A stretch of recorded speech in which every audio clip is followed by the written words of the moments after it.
And then you mentioned horror. How did you get into the horror? Because fantasy and horror are kind of like, they kind of interwove sometimes. I didn't come by my family either. No one else in my family likes horror. My brothers are not particularly into horror.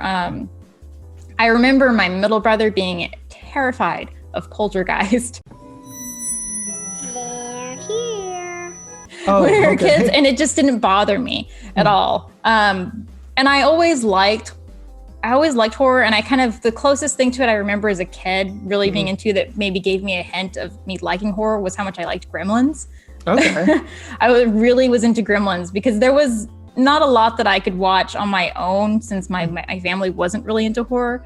But when I was a preteen and a teenager, when I went to my friends' houses, that's like all we did, especially in the summers. We would just go to like Blockbuster and we would just load up on all of like the $1 movies that were in the horror section. You know, usually they were like super B 80s movies. And that would be all that we would do all summer. We would just watch these horror movies.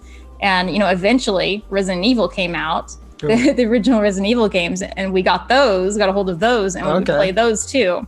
Nice. I mean, it's definitely not what people thought of teenage girls doing in the late 90s, just sitting around and sleepovers. All of us were sitting in sleepovers in our pajamas, playing Resident Evil 3. You know? That's awesome. It's really weird because like with horror, it's always like, I don't know, it's like something gets your interest and then you just kind of dive deep. It's not like something where like someone kind of draws you into it, I guess. Like with other things, it's just you kind of just go into it. I think you do have to have like a certain kind of personality maybe because there's a lot of people that's like, there's not like a gateway. I don't think there's a gateway horror movie. Like if you are going to like it, you just will. I don't think that you can convince someone to like it. You know, I'm married and my husband does not like horror movies.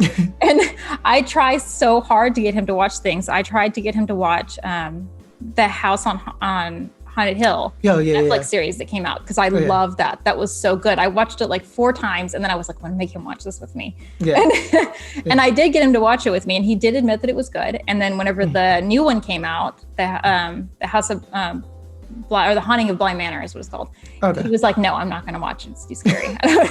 He was like, I did one for you and I won't do the next one. He's like, too much. Like, I already took one for the team. I'm not going to do this again.